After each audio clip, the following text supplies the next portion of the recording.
بسم الله الرحمن الرحیم. السلام علیکم. وخت مو بخیر. ښه راغلاست د 2 بجو ساعته خبرې ټولګي ته. پیلې د سمومي خبرونو په سر راکړو. ښه راغلاست د خبرونو بشپړ جزئیاتو ته. زه اوسئ احمدزی. د سیمه ییزو ارګانونو خپلواکې ادارې په مشرۍ دولتي کمیسیون د ولسمشر د لوړې مراسمو لپاره چمتووالی نیسي. د ولسمشر محمد اشرف غني په حکم جوړ شوي کمیسیون ته دنده ورکړل شوې چې د لوړې مراسمو لپاره په راتلونکو 5 ورځو کې دننه خپل بشپړ چمتووالی ونیسي. د ولسمشر غني په حکم کې کورنیو چارو، دفاع، ترانسپورت وزارتونه، ملي امنیت ریاست او کابل ښاروالۍ مکلفه ښودل شوي چې د لوړې مراسمو کې په جوړولو کې له کمیسیون سره همکاري وکړي. درک مرستیال وین دوا خان مینا پال ویلي دغه کمیسیون په خپله لومړنۍ ناسته نن یکشنبه وکړي. له بل لوري د ثبات او پالنې ټیم چې د ځان تیر ولسمشریزو ټاکنو ګټونکی بولي مشر عبدالله د ځینو ولایتونو لپاره بیاوالیان هم اعلان کړي دي.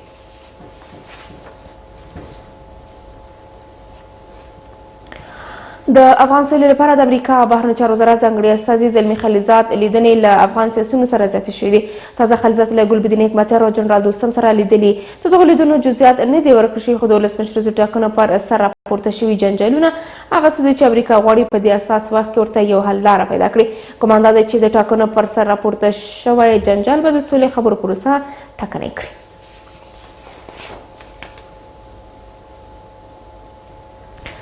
افغانستان کې د ملګرو ملتونو دفتر یونما د عبدالله لخوا د ځینو ولایتونو لپاره په خپل سرۍ او زور د والیانو پر ټاکلو ژوره اندېښنه ښودلې ده. د ثبات او پالنې مشر عبدالله تېره ورځ د سرپل او بغلان لپاره نوي والیان معرفي کړل، خو په افغانستان کې د ملګرو ملتونو سیاسي استازولۍ ویلي چې دا کار به د سولې په اړه روانې هڅې له ستونزو سره مخ کړي. یونما لیکلي په داسې حال کې چې د تاوتریخوالي د کمولو لپاره هڅې روانې دي او دا تمه کېږي چې دا به بین الافغاني مذاکراتو ته زمینه برابره کړي. له زوره کار اخیستل او غیر قانوني کړنې کولی شي چې د خلکو د سولې هیلې له اندېښنې سره مخ کړي. یونما په ټولو غږ کړی چې خپلې ستونزې د خبرو اترو له لارې حل کړي او د افغانستان د اساسي قانون ته احترام وکړي. عبدالله محمد نور رحماني د سرپل او جنرال مصطفی محسن د بغلان لپاره والي وټاکه چې دویم والي یې چا دندې ته نه دی پرېښی. بلخوا د پنجشیر والي کمال الدین نظامي هم د عبدالله په مشرۍ د ټول شموله حکومت څخه خپل ملاتړ اعلان کړی دی، خو د افغانستان د سیمه ییزو ارګانونو خپلواکه ادارې بیا د ثبات او پالنې ټیم دغه موازي اقدام بې ارزښته بولي. پاکستان به د فبرورۍ په 9 د سولې د تړون د لاسلیک په مراسمو کې موجود وي، ځکه دا هوکړه د پاکستان له همکاریو او مرستې بریالۍ کېدای نه شوه. د پاکستان بهرنیو چارو وزیر محمود قریشي ویلي د امریکا او طالبانو ترمنځ د تړون له امضا وروسته به د بین الافغاني خبرو لپاره پلاوی ټاکل کېږي چې په دې ځای کې د پاکستان رول ختمیږي او دا په افغان مشرانو پورې اړه لري چې د سولې خبرو ته څه ډول پرمختګ ورکوي. هغه همداراز پر افغانانو د احسان اچولو په ډول ویلي دا ډېره سخته وه چې نړۍ قانع کړو چې افغان جګړه سیاسي حل غواړي. بیا مذاکراتو ته د طالبانو کېنول اسانه نه و او په دوحه کې د مذاکراتو پیلول هم ساده خبره نه وه، خو کابل کې بیا د پاکستان په تړاو باور ده چې لا هم پاکستان دلته د نظام او ادارې له جوړولو سره مخالف دی او نه غواړي په خپلو پښو کلک ولاړ افغانستان یې په څنګ کې سر راپورته کړي.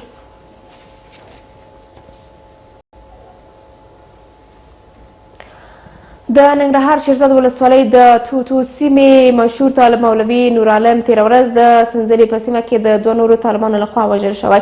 د ننګرهار د والي وین عطاالله خوږیاڼي پیښه تایید کړې او وایي چې مولوي نور عالم د طالبانو په خپل منځي نښته کې وژل شوی. طالبان تر اوسه په دې اړه څه نه دي ویلي.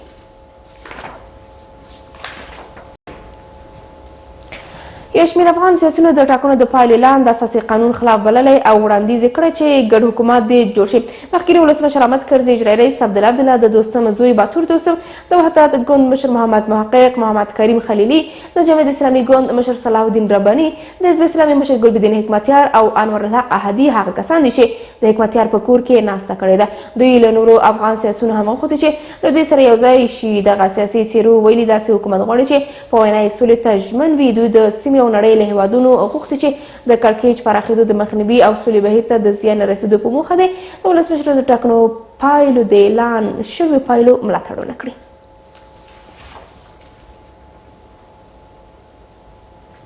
پر همدې موضوع بحث لرو که چیرې کولی شئ موږ سره پاتې. طالبانو د ملکي تلفاتو په تړاو د یونما راپور بې انصافه بللی چې بهرنیو ځواکونو ته پکې کمپاین شوی دی. طالبان ذبیح الله مجاهد رسنیو ته په لیږل شوې اعلامیه کې لیکلي چې کابل کې د یونما دفتر په هېواد کې د تېر کال د ملکي تلفاتو په اړه بیا له انصاف لرې راپور خپور کړی دی. یونما راپور کې راغلی چې د تیر کال ملکي تلفاتو ډېر وو او عاملین یې 8 سلنه بهرني ځواکونه، 14 سلنه افغان حکومت، 12 سلنه داعش او 40 سلنه طالبان ښودل شوي دي. اوس طالبانو ویلي یونما کابل کې بهرني ځواکونو ته کمپاین کوي او غواړي چې د هغوی پرله پسې نیمګړتیاو او سرغړونو ته برات ورکړي. مجاهد لیکلي د ملکي تلفاتو لومړی درجه العمل بهرني ځواکونه دي چې زرګونه بمونه استعمال کړي او هوایي بریدونه یې کړي دي. ذبیح الله مجاهد لیکلي د ملکي تلفاتو 83 سلنه بهرني ځواکونو او افغان حکومت پورې اړه لري.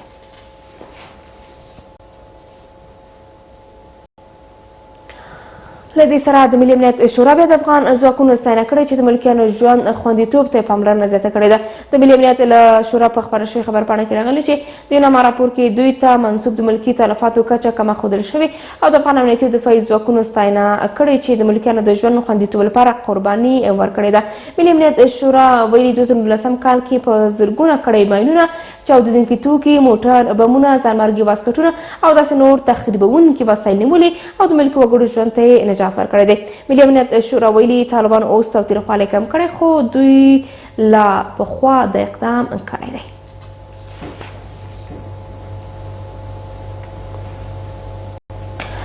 ارګ د بین الافغاني خبرو لپاره پوره چمتوالی نیولی. ولسمشر غني هم تیر ماښام ویلي چې له دې وروسته به د سولې مدیریت د حکومت په واک کې وي. د سولې خبرو فعالان وایي که حکومت په وخت پلاوی ونه ټاکي نو بین الافغاني خبرو کې ځنډ رامنځته کیدونکی دی.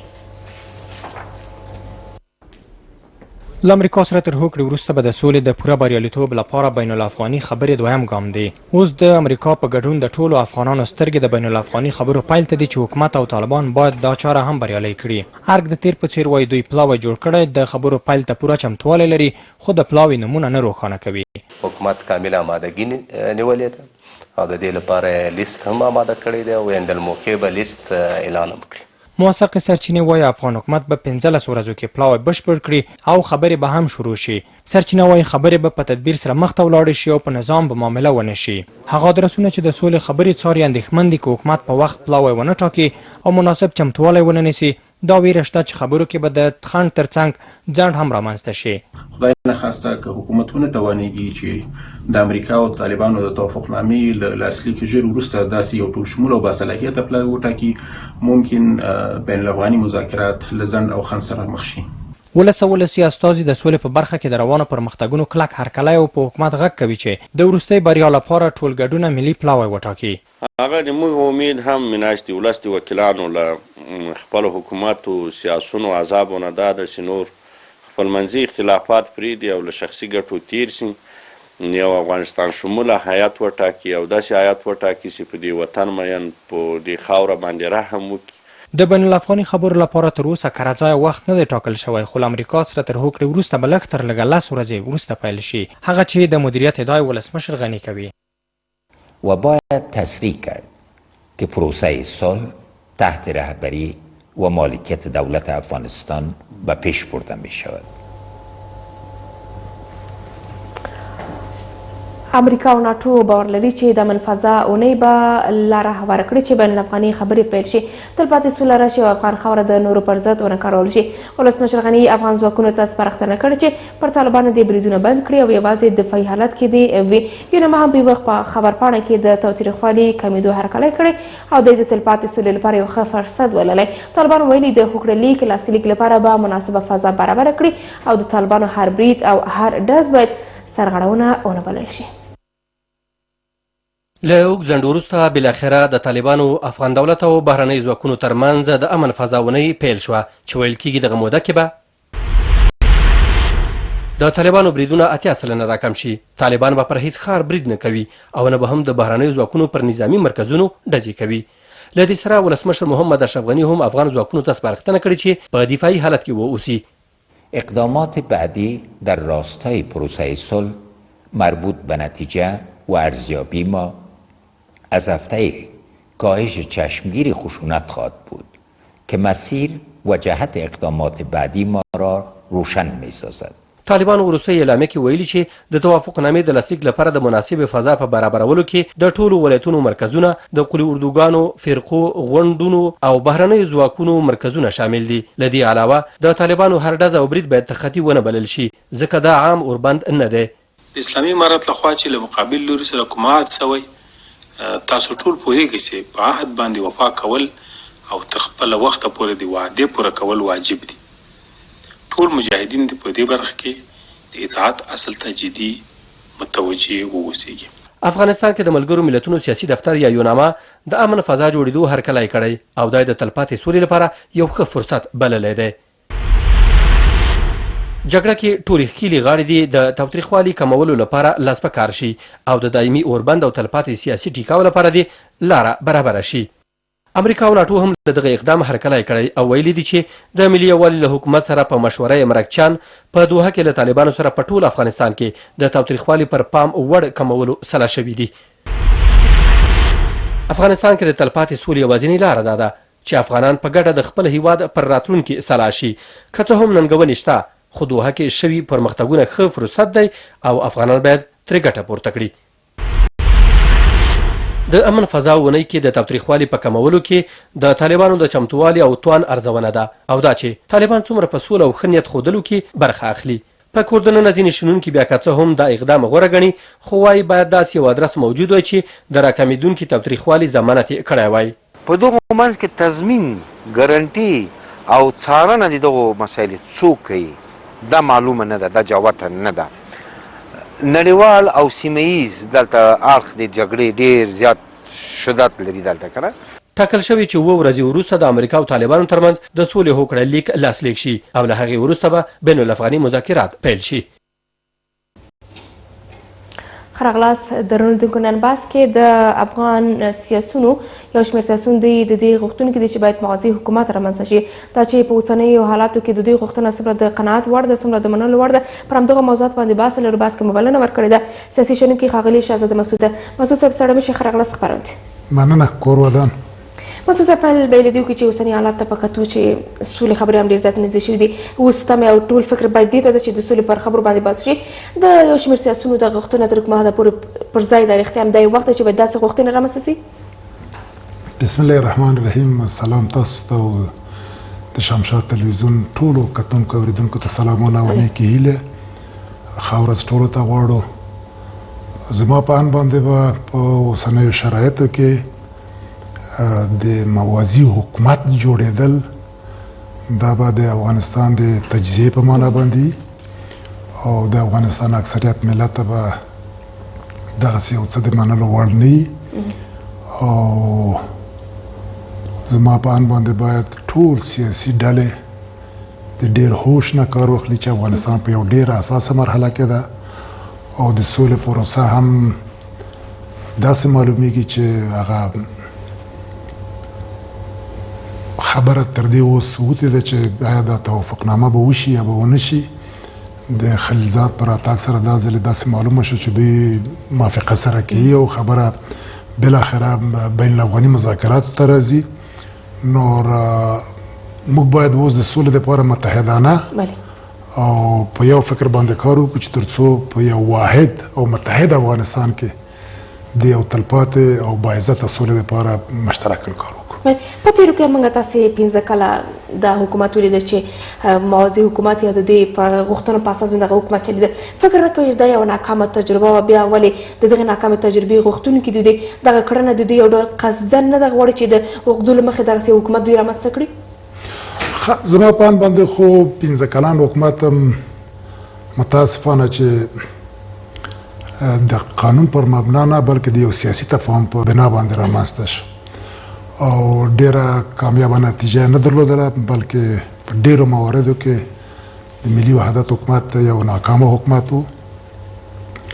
بیا تر هغې وروسته چې اوس کوم کړکېچ رامخته شوی ده خصوصا د انتخاباتو د نتایجو بحران ما من از یو افغان پخوا هم ویلي وو نن بیا هم د شمشاد تلویزیون د لارې نه ټولو خپلو هېوادوالو ته وایم چې د انتخاباتو پروسه بې له شکه چې یو ملي پروسه ده د خپلواکۍ او اصل انتخابات دي اما په دغسې یو شرایطو کې موږ پخوا هم ویلي وو نن بیا هم دا وایم چې دا یو ریفرنډم و د افغانستان مطلق اکثریت په دغه کې برخه وانه اخیستله. هغسې انتخابات چې باید سرتاسري وای او شفافیت پکې وای هغسې انتخابات نه وو هیله هم نه ځنې کېدله حتی دا مو ویلي وو چې خدای مکړه سبب د نفاق د افغانانو نشي. اوس عملا ګورو چې مختلف ټکټونه مخالفت کی لکه تاسو چې په ابتدا کې د موازی حکومت خبره یاد کړه. موضوع ډېر تاسو لري نه شو پایلې اعلان شوې دي، منتخب ولسمشر اعلان شوی ده. تاسو چې دلته نفاق رامنځته کوي، نفاق ولس نه دا چولې ټولې پایلې معلومې سي دي. فکر نه کوم چې دوی خپل په ولاس باندې د اخیستو ځکه کړکېچون ته لار حوالوي. زما په ان باندې خو د کړکېچونو یا د نفاق د اچولو لوی عوامل بهرنیان دي.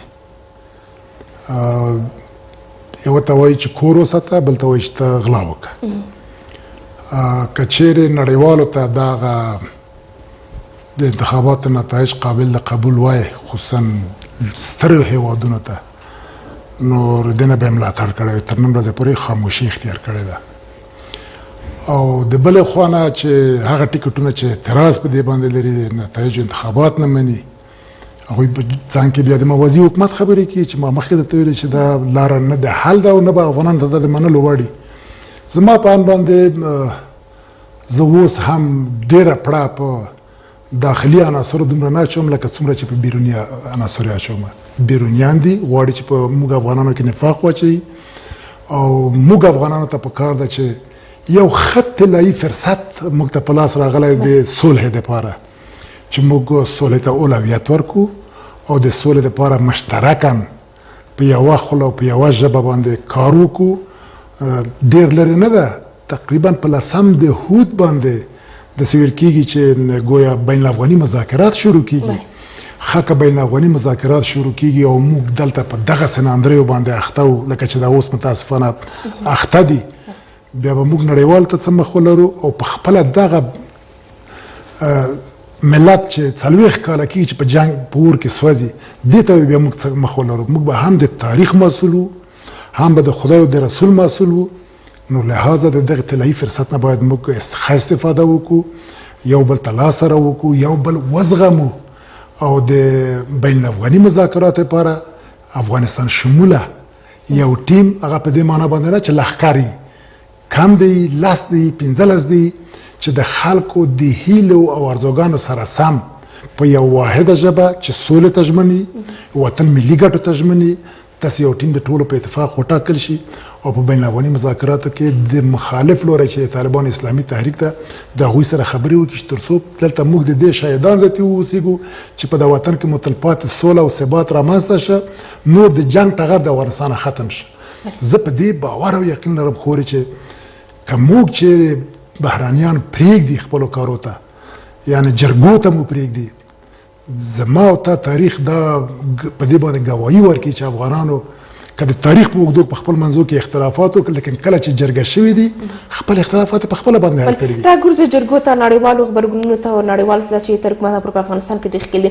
اوس دې ته راګرځي چې په تېرو 15 کلونو کې تاسو ولیدل چې څنګه حکومت ولې ترسره شوه. که چیرې دوی بیا د موازي حکومت غوښتونکي دی غواړي چې یو ډول نه یو ډول په دغه حکومت کې ځان داخل کړي، فکر کوئ په تېرو 15 کلونو کې دوی خاصې لاسته راوړنې درلودې چې بیا یو ځل بیا د دغسې حکومت غوښتونکي دی غواړي چې همداسې حکومت بیا رامنځته کړي؟ هغه ما پخوا هم ویلې او د 15 کالو کې مې وخت نه وخت د رسنیو د طریقې ویلي دي چې دا ډېره یوه ناکمه ترخه نقصه وه چې په افغانانو باندې تحمیل شوله د ملي وحدت د حکومت تر عنوان لاندې. نه یې پخوا نتیجه ورکړې ده او نه به تر دې وروسته ورکړي. هر هغه څه نتیجه ورکوي چې هغه دغسې یو حکومت یا داسې یو نظام وي چې په هغې کې مشارکت ملي ټول په نظر کې نیول شوي وي، هر سړی ځان پکې وویني. او زه امید کوم چې موږ د دغسې یو نظام یا د دغسې یو حکومت شاهدان چې په هغې کې ټول افغانان خپل ځان وویني، نه په نوم د دې باندې چې ما به دومره ونډه وي، د تا به دومره ونډه وي. دغه شي نه موږ ډېره ترخه تجربه لرو او دا یوه ناکامه تجربه. راګرځو د ټاکنو پایلو ته چې دوی همدغه سیاسیونو د ټاکنې پایلې غیر قانوني بللې دي. که چیرې دوی د ټاکنو پایلې غیر قانوني بلي، فکر کوئ چې ګډ حکومت یا موازي حکومت رامنځته کول د قانون سره سم ده؟ نه، به هیڅ صورت نه. دا نه په قانون کې سته، نه د موږ په فرهنګ کې سته او نه دا کومه کامیابه نقصه ده.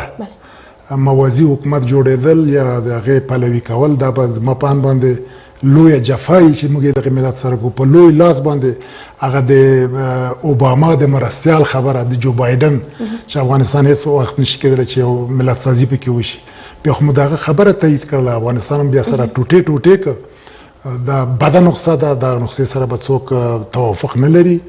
زه امیدواره یم چې کوم ناورین چې اوس په افغانستان کې روان ده، لا د انتخاباتو نتایج د وجې یا نور دغه ټولو ته په نظر کې نیولو سره کینو، یو بل خبرې واورو او هر هغه څه ته ورسېږو چې په هغې کې د ملت او د افغانستان ملي ګټې خوندي وي.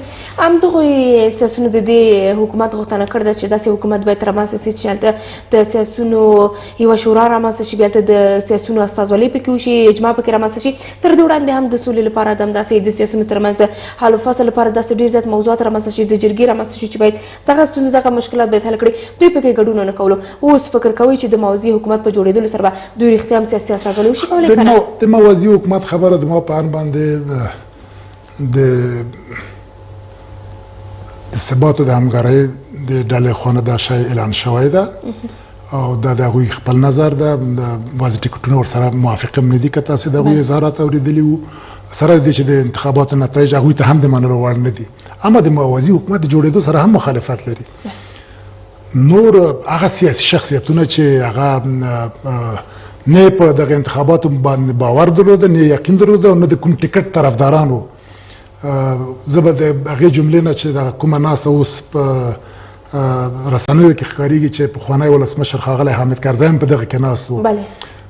پخوانی ولسمشر ښاغلی حامد کرزی خو اول درته ووایم چې تر کوم ځایه زه ورسره شناخت لرم، نه په کوم ټکټ پورې تړلی سړی و او نه د کوم ټکټ تایید یې کوو، نه د کوم ټکټ مخالفت کوو، بلکې د یو ملي مشر په صفت باندې په دې اوسنۍ حالاتو کې ښاغلي کرزي هم د ټاکنو د پایلې سره مخالفت ښودلی دی. دوی ویلي چې باید د افغانستان اوسني شرایط دې ته آماده نه وو چې باید دلته پکې ټاکنې ترسره شي. رښتیا هم وضعیت د ټاکنو د ترسره کېدو لپاره مناسب نه و. داسې اوس ممکن و چې باید ټاکنې ترسره نه شي. همداسې حکومت داسې ګډوډي چې روانه ده همداسې باید حکومت زه فکر کوم چې هغه وړاندوینه چې پخواني ولسمشر په ابتدا کې چې دې نه مخکې چې انتخابات وشي هغه په خپلو مطبوعاتي اعلامیو کې یا په مطبوعاتي کنفرانس کې چې کومې خبرې کړې وې هوبهو متاسفانه زه وایم دا خبرې رښتیا شولې، ځکه چې هغه دا ویلې چې دا ټول ټاکنې به نه سرتاسري، نه به پکې شفافیت وي. خدای مه کړه چې سبب د نفاق د دغې ټکټونه شي چې موږ اوس عملاً ګورو. نور اصلا د دغې پروسې د شروع نه هغه باور هم نه درلوده او د سره مخالفت درلوده. دا چې اوس بیا نتایج یې ښه دي. همدغه سیاسي نفاق اچولو لپاره په لوی لاس باندې کار روان و، کار کېده چې باید کله که پایلې اعلانېږي دا به د ولس لپاره د منلو ده، د نورو ملتونو لپاره د منلو وړ ده، خو د دغو سیاسونو لپاره د منلو وړ نه ده. له مخکې داسې صورت کېدل که نه نه نه زه ډېر په دې کې افغانان ملامت نه بولم. زه خپله خبره بیا یو ځل تکراروم. زه په دغه نفاق اچولو کې تر بل هر چا نه بهرانیان ډېر ملامت بولم او بهرانیان دي چې اوس هم کوشش دا کوي چې په افغانانو کې نفاق واچوي.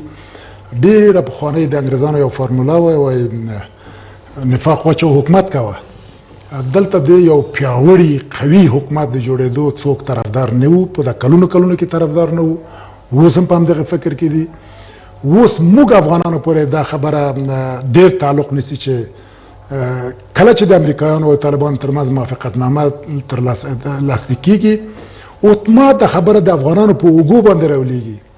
مسعود صاحب د خلیزات یوازینۍ دنده چې دلته په افغانستان کې ده هغه د سولې لپاره ځانګړی استازی ټاکل شوی باید د سولې موارد کې ډېر زیات داخل اوسېږي. کله چې پایلې اعلان شي هغه نه وروسته د سیاسونو ترمنځ د ده لید کاته په څه معنا کېدی شي؟ رښتیا دا د دوی ماموریت ده چې باید دغه سیاسونو سره د کینې ناستې ولاړې وکوي که نه؟ زما په اند باندې خو دا ځل خلیزات د نورو وختو په پرتله په دید و دید کې فرق په دې کې ده چې د ناټو هغه یا د امریکایانو هغه نظامي استازی هم ورسره و او د امریکې سرپرست سفیر هم ورسره و، نور د خپل د ټیم ملګري دا هم ورسره و. بې له شکه چې ماموریت د هغه فقط د سولې خبره ده، اما دا چې دلته په افغانستان کې هغوی سیاسي ډیپلوماتیک غه لري، استازي لري، سفیر هم ورسره و. نور دغه ډېر فوکس په طالبانو سره په مذاکراتو باندې و چې نسبت نورو وختو ته دا ځل دی هم خوشبینه او هم مطمئنه و چې دا کوم مسله چې د سولې په مخ اچولې ده د طالبانو سره د تړون ډېر امیدوار او چې دا به کامیابیږي او دا به لاسلیک کېږي. پر وروستي سیاسي حالات چې تاسو مخپله د دې حالات شاهد چې کوم لوري ته روان دي دا به د سولې په روانه پروسې چې اوس موږ ډېر زیات ورته نږدې شوي ولسونه ورته هیلهمند وي خوشبیني ورته لري هره ورځ دې غوښتونکي دي چې باید بالاخره څه وخت دوی د دې خبره وړي چې سوله راغله سوله راځي څومره په دغه پروسه زیانمنه کړي. زما په اند باندې خو طبعا څه تاثیرات خو به ولري خو سوله د افغانستان د خلکو هیله ده ارمان ده او غوښتنه ده. په د اوسنۍ شرایطو کې زما په ټولو سیاسي احزابو انتخاباتي ټکټونو باندې غږ دا ده چې یو بل ته لاس ورکړي یو بل ته حمل کړي او کوشش دا وکړي چې دغه یو طلایي فرصت افغانانو ته په لاس ورغلی ده چې هغه د سولې پروسه ده دا په کامیابۍ سره سرته ورسي او که په دغه لاره کې خدای مکړه دوی د خپل خودخواهۍ جا طلبۍ د وجه نه ناکامه پاتې شول هم به د تاریخ مسؤلي هم به د افغانانو په مخ کې ملت په مخ کې مسؤلي او هم به د خدای رسول په مخ کې مسؤلي ځکه چې دا ملت خو نور ذاتي ډېر وځورېده او ډېر خراب سه او ډېر ځوانان شازلمي د لاسه ورکړل نور دې باید په دې ملت باندې رحم وکړي او نړیواله ټولنه هم کوشش باید وکړي چې یو باثباته په پښو ولاړ افغانستان دوی په ګټه ده دغه نفاق او شقاق نه دغه شان نه باید لاس واخلي پرېږدي افغانانو کې زه دا وړتیا وینم چې په خپلو منځو کې سره کینی دا مسایل حل کېږي اوس هم امیدواره یم چې په دغه لنډو 2-3 ورځو کې دغه مشران چې حساب کوي د افغانستان خلک لا ورته احترام لري دوی یو بل سره کینی او دغه روان ناورین چې په دې ملک روان ده هغه په هره برخه کې ده ټولو ته یو د حل سیاسي لاره پیدا بل د ثبات او پالنې ټیم مشر ښاغلی عبدالله چې خپل ځان خپل ولسمشر اعلان کړی دی وایي چې د دې ټاکنو ګټونکی دی په یو شمېر ولایتونو کې به تاسو هم خبر راځئ چې په میډیا کې هم ډېر زیات دغه خبرونه خپرول شي چې د یو شمېر ولایتونو لپاره دوی والیان ټاکلي دي که چېرې همداسې خپل سري ګمارنې کېږي والیان ټاکل کېږي فکر نه کوي چې دا به د نړیوالو ترمنځ د افغانستان موقف صفر سره ضرب کړي څومره دلته بیا د افغانستان اداره کمزوري ښکاره کولی شي. ښه یو خو د نړیوالو لپاره د نړیوال خو ماحول درته مخکې مې ویلې لکه چې جو بایډن ویلې خدای دې نه کړي چې دغه خبره رښتیا شي. زه فکر کوم چې د افغانستان خلک دا عظمت اوس هم په دغه عظیم ملت کې شته ده چې افغانستان نه ټوټې کولو ته پرېږدي نه دغسې موازي حکومتونه د حل لاره ده. ښه خبره دا ده چې د ملت غوښتنې او ارادې ته باید ټول طرفونه په پوره احترام سره درناوی وکړي چې تر څو افغانستان د نورو اصلا په ناورین کې خو یو چې په هغه عمق د ناورین کې نور رانسو چې بیا به خدای مکړه افغانستان په څو ټوټې سره تقسیم کړو. افغانستان د تاریخ په اوږدو کې واحد ملت وي به او یو واحد نظام به لري. بل راګرځو دې ته چې شته جنجالونه چې د سیاسونو ترمنځ دي دا به څومره د امتیاز اخیستلو لپاره وي څومره به د امتیاز ترلاسه کولو لپاره دوی دغه هڅې کوي بالاخره حکومت به دې ته مجبور کړي چې دوی ته هم په حکومت کې یوه برخه ورکړي یو چوکۍ ورته ورکړي وروسته له هغه نه به دغه جنجالونه ترې حده پورې کم شي. رښتیا د امتیاز اخیستلو لپاره به دومره هڅه کېږي دغه جنجالونه ترې حده پورې کم شي رښتیا د امتیاز اخیستلو لپاره به دومره هڅه کېږي. بې شکه ځینې به کوشش دغه کوي چې سیاسي امتیاز ترلاسه کړي یا به د سیاسي امتیاز لپاره چنې سره وخي. اما زه فکر کوم چې په دغه ملت کې دغسې پیاوړي ملي مشران هم شته ده چې هغوی ته بیا تر بل هر څه نه ملي ګټې ډېرې معتبرې دي.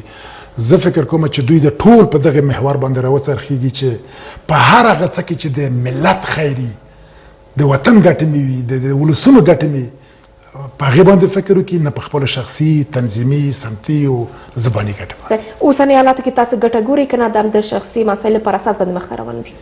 زه فکر کوم چې ماته تر دې نه ډېر اهمیت چې لري هغه د افغانستان ملت ته د افغانستان ملت حق لري چې په ټولو ملي مسایلو کې تصمیم ونیسي. دوی د ملت د ارزوګانو د هیلو پوره درناوی باید وکړي. ډېره زیاته مننه ژوندی سي محسوسه ده چې خپرونه ته راغلئ. کور مو ودان. ډېره زیاته مننه ژوندی سي. تمام خلو تر د موږ څخه د خبرونو ادامه. د امریکا او طالبان ترمنځ د سولې هوکړه به په قطر کې لاسلیک شي. د دغې هوکړې د لاسلیک په مراسمو کې به د نړیوالو ترڅنګ د سیمې هېوادونو او ملګرو ملتونو استازي د څارونکو په توګه ګډون وکړي. د سولې د دغې هوکړې د دواړو لوري ضمانت هیڅ هېواد نه کوي. افغان حکومت وایي د سولې د هوکړې د لاسلیک په مراسمو کې ګډون نه دی معلوم.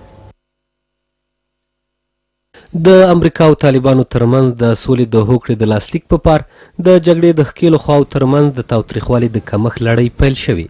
چې د روانې میاشتې تر 29مه به دوام وکړي.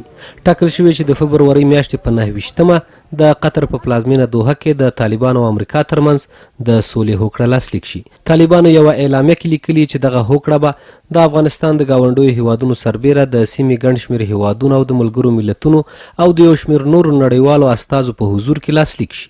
د نړیوالو حضور به په دغو مراسمو کې د طالبانو او یا هم د امریکا د ضمانت لپاره نه بلکې د څار په موخه وي.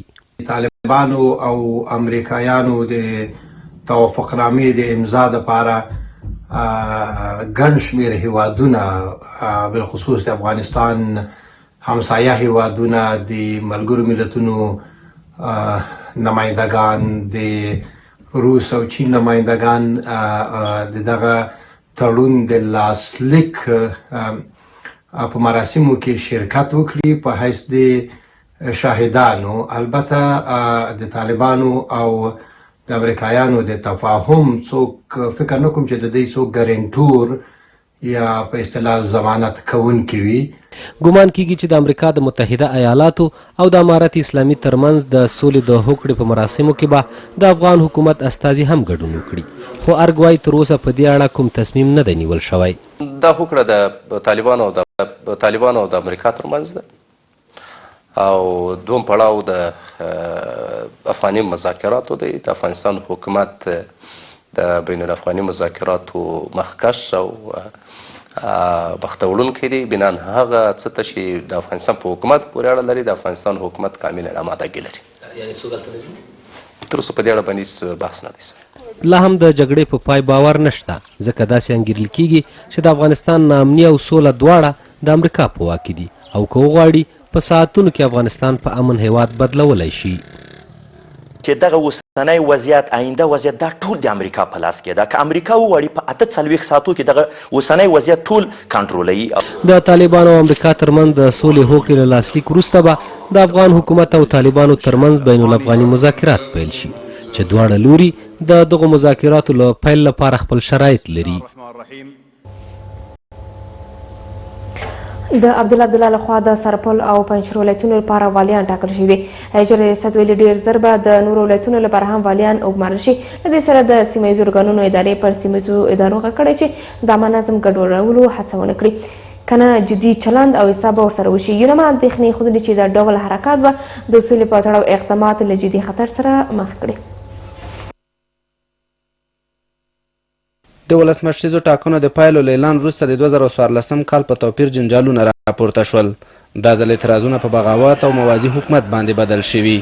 عبدالله د سرپل او پنجشیر لپاره د شنبې په ورځ والیان اعلان کړل او د نور ولایتونو لپاره به هم والیان معرفي کړي. روز والی سرپل معرفی شد، والی پنجشیر حمایت خود را اعلان کرد و قرار است که والی های دیگر ولایت ها هم به زودی معرفی شود. اقدامات بعدی هم دراز تمامش در روزهای نزدیک انشالله اعلان میکنیم. د سیمه ییزو ارګانونو اداره بیا اعتراضونه د هر چا حق بولي، خو د عامه نظم ګډوډونکو سره د جدي چلند خبره کوي. چیرې څوک دغه کوم اقدام کوي دغه کسان پیژندل کیږي او د عدلي او قضایي ارګانونو لخوا به حساب ورسره کیږي. نن په ټوله کې تقریبا په ټول هیواد کې د موږ ولایتي ادارې فعال دي، والیان او ولایتي چارواکي مو د حکومتولي په چارو باندې بوخت دي. د عبدالله له دې اقدام سره یونما په یوه اعلامیه کې اندېښنه ښودلې چې موازي حرکتونه به د سولې خبرې له جدي ننګونو سره مخ کړي. یونما د دولتي چارواکو د تازه ګمارونو په اړه اندېښنه لري، په داسې حال کې چې د سولې ټینګښت لپاره د تاوتریخوالي د کمېدو بهیر پیل شوی. دغه راز اقدامات د سولې لپاره د افغانانو هیلې په خطر کې اچوي. یونما له ټولو لوریو غوښتنه کړې چې اساسي قانون ته په درناوي د خپلې ستونزې د خبرو له لارې حل کړي. له دې سره د وضعیت څارونکي بیا په خلکو غږ کوي چې دا وضعیت کنټرولېدونکی دی او زیاته اندېښنه دې نه کوي. هیڅوک چوکۍ نشي اشغالولی، تاسې تشویش مه کوئ، د افغانستان خلکو دې تشویش نه کوي، هیڅوک هیڅ شی نشي کولی. د افغانستان د نظام په مقابل کې چې څوک ودرېږي د افغانستان قوانین به پرې تطبیقېږي. د ثبات او همپالنې ټیم چې تیر 15 کلونه واک کې نیمایي شریک و د ټاکنو پایلې له درغلیو ډکې بولي او نه یې مني. له همدې کبله یې ځان ولسمشر اعلان کړی او د حکومت د تشکیل خبره یې کړې ده. ولسمشر به راتلونکي اونۍ د لوړې مراسم ترسره کړي. ارګ وایي د لوړې د مراسمو کمیسیون چمتووالی نیولی او ګڼ شمېر کورني او بهرني میلمانه به پکې ګډون وکړي. ارګ د لوړې د مراسمو د ځای پر ځای په تړاو څه نه وایي، خو ویل کېږي چې د لوړې مراسم د ولسي جرګې په تالار کې ترسره شي. د ټاکنو خپلواک کمیسیون له لوري محمد اشرف غني د هیواد منتخب ولسمشر اعلان شو او د لوړې د مراسمو لپاره خلک انتظار باسي. د کمیسیون دغه د دنده ده چې څوک په څونه وخت کې دوی تنظیمولی شي او څوک کېدلی شي چې په دې مراسمو کې ګډون وکړي. کره نیټه یې څه وخت تر ډېره ویل کېږي چې راتلونکي پنجشنبې به د لوړې مراسم او راتلونکي د لوړې د مراسمو د ځای په اړه باندې په خپله باندې کمیسیون امادګي نیسي.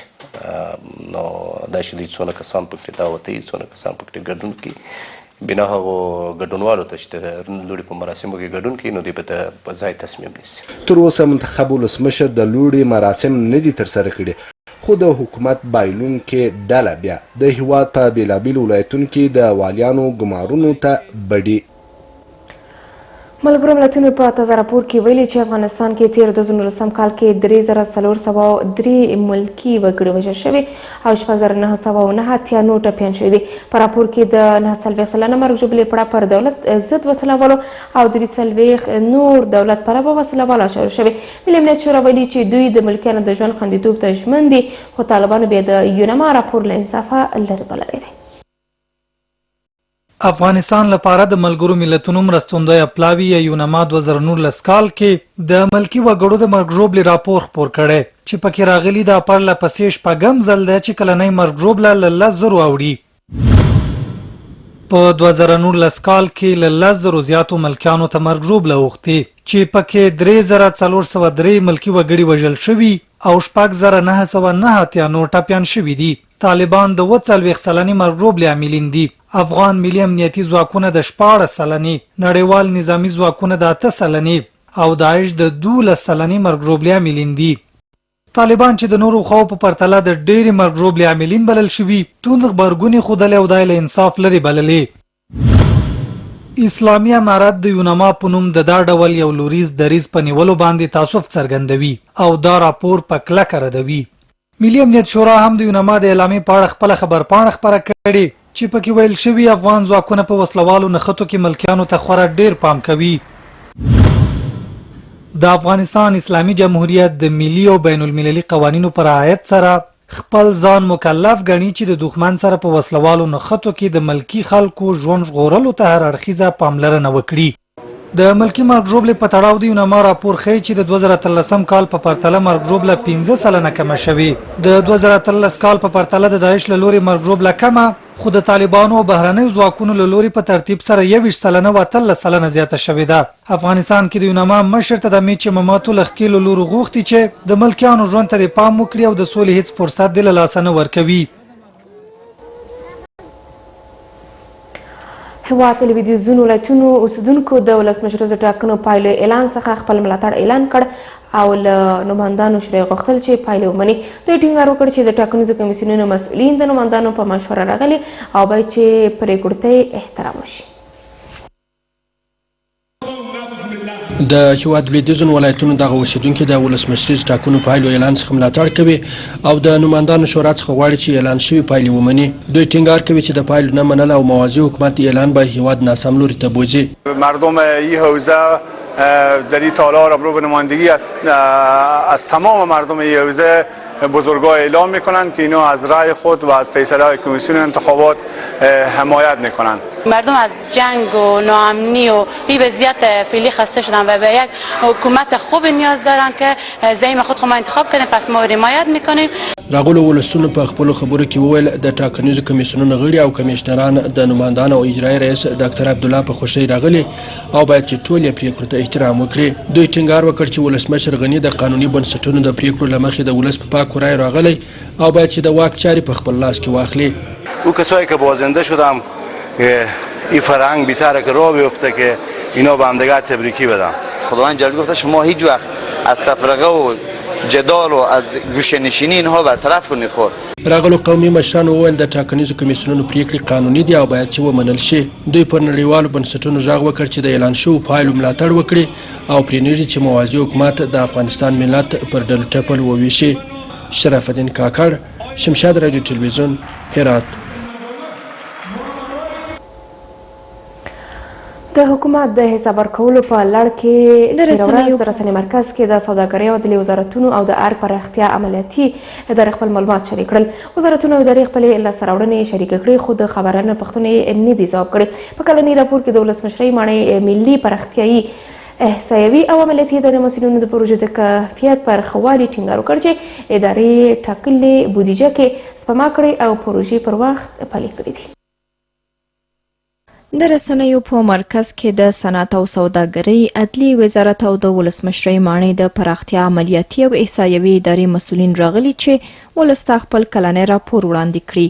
د ولسمشرۍ ماڼۍ د پراختیا عملیاتي او احصایوي اداره وایي په انکشافي بودیجه کې 3% سپما کړې او پروژې په ارزانه لګښت او لوړ ظرفیت پلي کړي دي. در راستای تحقق اهداف تدارکاتی، لوجستیکی و اکمالاتی به منظور فعالیت در راستای تنظیم امور تهیه و تدارکات اجناس، امور ساختمانی و خدمات مشورتی و غیر مشورتی، مورد ضرورت ریاست عمومی دفتر مقامی عالی ریاست جمهوری و اداره امور ریاست عمومی اداره امور ریاست جمهوری و ادارات جانبی آن با در نظر داشت پلان تدارکات در وقت و زمان معین در مطابقت با قانون و طرز العمل‌های تدارکاتی انجام داده است. د سوداګرۍ سرپرست وزیر غونډې ته نه و حاضر شوی او مرستیال وزیر د تیر کال په پرتله د صادراتو پر زیاتوالي ټینګار کړی او ډاډ دا و چې خصوصي سکتور ته د کار ډیره زمینه برابر کړي. وکولی شو چې د خپل د صادراتو په ارتباط تجارت ته، صنعتکارانو ته او نور سکتور خصوصي ته تسهیلات فراهم کړي چې خپل وارداتي توکي او صادراتي توکي د چابهار د بندر لارې د هندستان سره د تجارت په تسهیل کې یو څه اغیزمن ګامونه ترسره کړي. درې واړه مسؤلې ادارې په مسؤلیتونو کې پر شفافیت ټینګار کوي چې پراختیایي پروژې پر ځای لګولې دي، خو نیوکې دا دي چې دوی ولس ته په حساب ورکولو کې پاتې راغلي. قضایي نهایي سوي دي، وعده کوم چې د جمیک له خوا نه به موږ ټول نومونه تاسو ته ولیږو چې قضیه د چا وه، په چا باندې و، توپک سالار و، وزیر و، معین و، دولتي کارمند و، شخصي زورور و، په عامه سطحه باندې موږ هم دا یو نوم ورکولی شو چې دا د ملت غله دي، د ملت له جیب نه وړي. د چا په باب چې قضایي نهایي سوي دي ټولې به له تاسو سره شریک کړو، د دې په خاطر نه چې موږ نه غواړو چې ووایو اما نومونه له موږ سره نشته. په باندې دا دی چې دوی کله خپل کلنی راپور ورکوي باید مستند او دقیق ارقام رایې کړي، ځکه چې دا پاسخګویي به مردم ده. نو که چېرته ولس ته حساب ورکول هم دقیق نه وي نو بیا د دې حساب ورکولو هدف له منځه نه ځي. د کال په وروستیو کې د دولتي ادارو له لوري د فعالیتونو د اجرا کلني راپورونه د رسنیو له لارې ولس ته وړاندې کیږي، خو پر عدلي او قضایي ارګانونو او نورو مربوطه ادارو نیوکې دي چې د حقایقو په ورکولو او د اشخاصو د هویت په افشا کولو کې پاتې راغلي. هیواد ته واردېدونکي توکي له ټاکل شوې کچې په کم اندازه محصول کیږي. ځینې سندونه چې رسنیو ته په لاس ورغلي ښایي چې ګمرکونو کې واردېدونکي توکي له هغه څه په ډیر توپیر محصول کیږي چې قانوني وي. د مالیې وزارت یو شمېر پخواني مسؤلین رسنیو کې خپاره شوي سندونه او د مالیې وزارت لخوا ګمرکونو کې د اصلاحاتو په نوم وروستي اقدامات له قانون سره په ټکر کې بولي. ځینې سندونه رسنیو ته په لاس ورغلي چې ښیي مالیې وزارت له لوري خپاره شوي عواید حقیقي نه دي او له ګمرکونو څخه ترلاسه شوو عوایدو سره ډیر توپیر لري. د خپاره شوي سندونو له مخې د مالیې وزارت تیر کال له ګمرکونو څخه وضع شوی محصول نه دی ترلاسه کړی. د معلوماتو له مخې د مالیې وزارت د هیواد ګمرکونو ته حکم کړی چې د ټاکل شوي هدف ترلاسه کولو لپاره راتلونکي کال هیواد ته واردېدونکي توکي سلسله محصول کړي. د روڼتیا څار سازمان د عوایدو ډیروالي لپاره د حکومت ځینې پریکړې غیر مشروع او ناسم بولی. وزارت مالیه و حکومت در تلاش از این هست که عواید بیشتر را جمع بکنه و در موارد ما دیدیم که تصامیم غیر مشروع و غیر معقول برای جمع‌آوری عواید بیشتر گرفته شده. که څه هم د وارداتي توکو د محصول کچه څرګنده خو د ګمرکونو مامورین وارداتي توکي له ټاکل شوي اندازې کم محصول کوي. د ترلاسه شوو اسنادو له مخې د ځینو توکو محصول چې میلیونونه افغانۍ کیږي په غیر قانوني توګه کم محصول کیږي. با یک تعداد تجار معامله کردن و تعرفه گمرک به شکل غیر مسلکی پایین و بالا برده که خلاف قانون است. خصوصي سکتور وايي ګمرکونه کې فساد او غیر قانوني کړنې نه یوازې د عوایدو حیف و میل ته زمینه برابروي بلکې بازار کې د رقابت فضا هم متاثر کوي. هرگاه یک تعداد از شرکت ها قانونمند فعالیت بکنن و دیگرها غیر قانونمند، طبیعی است که هیچ ممکن نیست که رقابت سالم در بازار به وجود بیاید. د مالی وزارت رسنیو کې خبره شوی اسناد او ادعا په تړاو به خبري څرګندوي او د دغه موضوع په تړاو د څېړنې خبره کوي. ما د ارتباط معلومات ندارم. ما باید ببینم که این موضوع چی هست. وقتی که ما مبارزه میکنیم با فساد، وقتی که میخواهیم یک تغییر درست را ما بیاریم، طبعا مشکلات و چلنج‌ها را ما در پیش روی خود داریم. دا په داسې حال کې ده چې له دې وړاندې هم خصوصي سکتور او یو شمېر څارونکو بنسټونو د هیواد مالي بنسټونو او د عوایدو راټولونه کې د فساد رپوټونه خپاره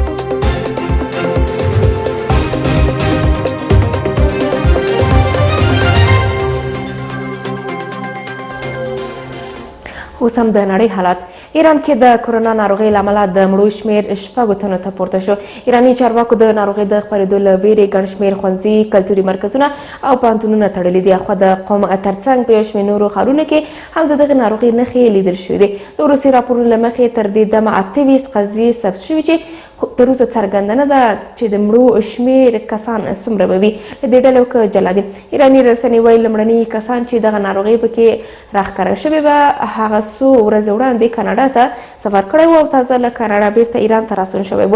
او خو په چین کې د دغې ناروغۍ له امله د مړو شمېر نږدې 2.5 زره کسانو ته رسېږي او پرې اخته شوي کسان له 2,000 زیات دي.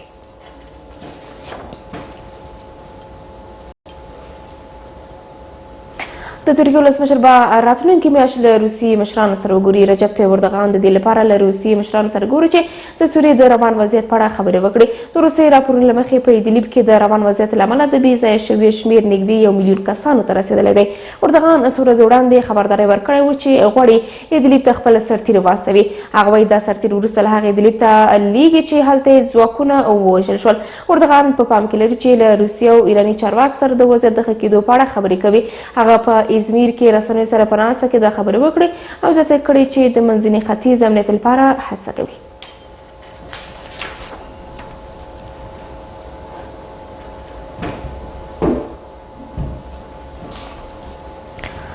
د دیموکرات ګوند غړی باراني سنډریز په نویډا کې ستره بریا ترلاسه کړې ده. د امریکا د ولسمشریزو ټاکنو پر مهال په نویډا کې د کمپاینونو په ترڅ کې جو بایډن په دویم قطار کې راغلی دی. سنډریز تر اوسه په دغه ښار کې 45 سلنه رایې ګټلې دي. تر اوسه د نورو رایو پایلې نه دي را رسېدلې او په پام کې ده چې په څو ساعتونو کې راووځي. تر دې دمه سنډریز له تمې پورته رایې اخیستې او ملاتړ یې پیدا کړی دی. امریکا کې ولسمشریزو ټاکنې لومړی به زوني او ایالتي ډول ترسره کېږي او بیا په عمومي توګه په ټول هېواد کې ترسره کېږي.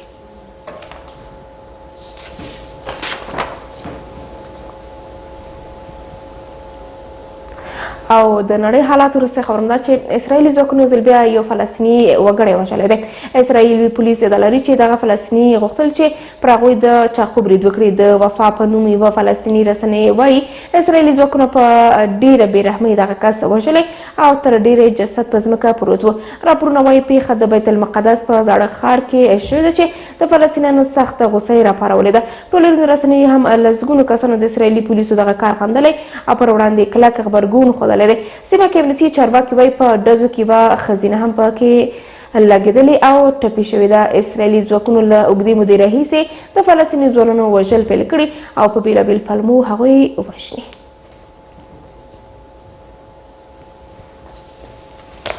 په همدې سره مو د خبرې ټولګه پای ته ورسېدل. ما ته مننه.